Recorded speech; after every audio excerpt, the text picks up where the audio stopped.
Saya harus tahu diri, Pak. Tahu diri, saya tidak ingin berandai-andai, kayak yang sudah punya ambisi yang luar biasa, terlalu kemajuan dan lain-lain. Memang ada harapan dari kader, dari masyarakat.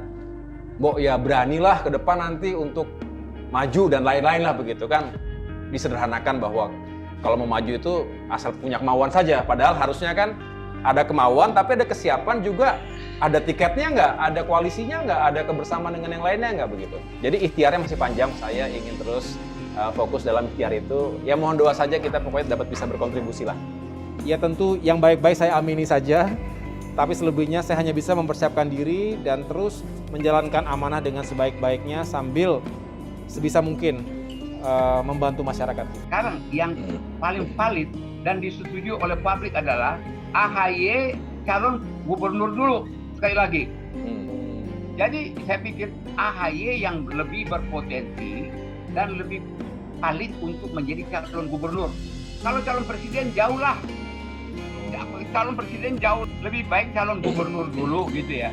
Teman-teman di Partai Demokrat versi AHY, Andi Malarangeng, Asaki, siapapun, doronglah AHY untuk menjadi calon gubernur untuk menghapus kekecewaan 2017. Nah, disitulah diuji. Kalau itu oke, mungkin calon presiden di depan mata. Tapi kalau itu saja gugur lagi, ya namanya juga buang garam ke dalam laut.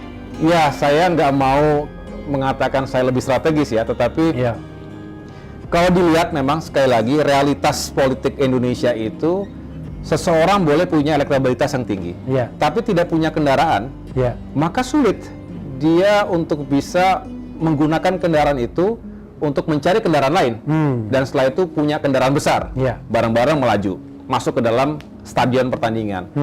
Sebaliknya, orang yang punya kendaraan kuat, mesinnya hebat, udah dimodifikasi macam-macam, tapi si drivernya itu juga nggak tangguh dan juga tidak laku jual, artinya juga nggak kemana-mana kendaraan itu. Nah, justru harus dicari driver yang tangguh dan siap membawa kendaraan itu.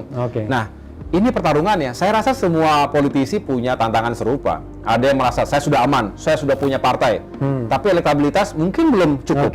Sebaliknya, saya sudah punya elektabilitas, paling tidak selalu 5 besar misalnya begitu. Tapi begitu cek kendaraan saya mana ya, saya harus mendatangi dulu, melamar dan lain-lain.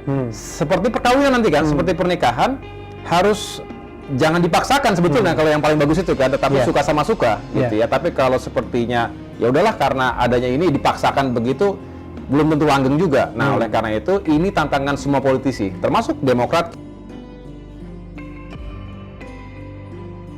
Perkumpulan Kader Bangsa bekerja sama dengan Akar Rumput Strategic Consulting merilis survei nasional yang dilakukan akhir April sampai awal Mei tahun 2021. Dalam survei ini, Partai Demokrat merangsek masuk 3 besar partai politik dengan elektabilitas tertinggi dengan proyeksi 14,8%, terpaut tipis dari Gerindra yang meraih 15,3% di posisi kedua. Sementara posisi pertama masih ditempati PDIP dengan elektabilitas sebesar 19,6%.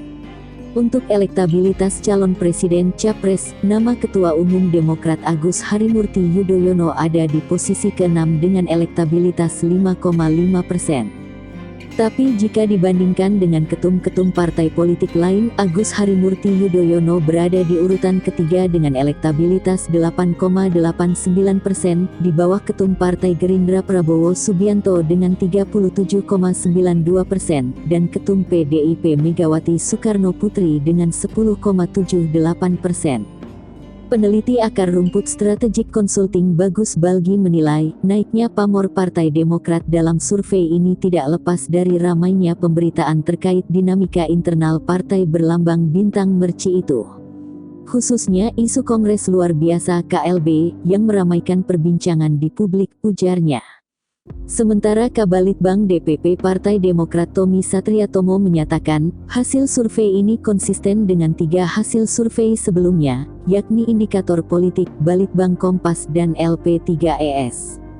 Secara objektif ini menunjukkan Partai Demokrat di bawah kepemimpinan Ketum Agus Harimurti Yudhoyono yang baru setahun, berhasil melakukan konsolidasi internal sekaligus mulai mengambil hati dan pikiran publik, ujar Tommy.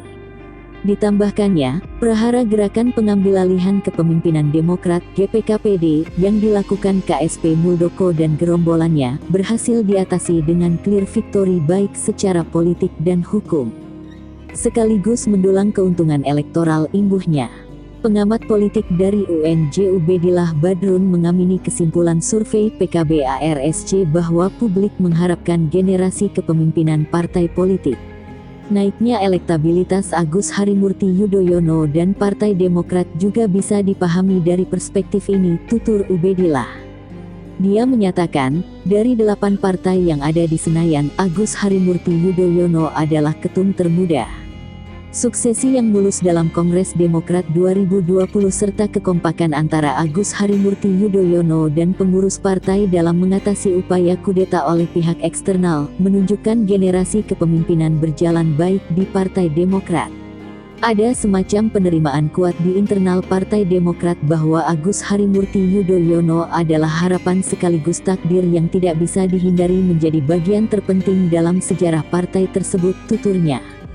Survei ini dilakukan terhadap 1.200 responden di 34 provinsi dengan metode stratified random sampling menggunakan teknik wawancara telepon.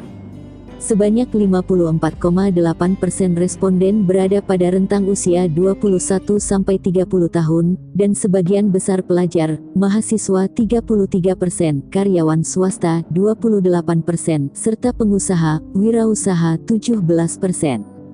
Peluncuran hasil survei ini juga dihadiri Ketua Perkumpulan Kader Bangsa Dimas Oki Nugroho, Kepala Badan Pemenangan Pemilu DPP Demokrat Andi Arief, Ketua Bapilu Partai Golkar Maman Abdurrahman, Ketua DPP Partai Nasdem San Mustopa, dan anggota fraksi PDIP DPR RI Rieke Diah Pitaloka.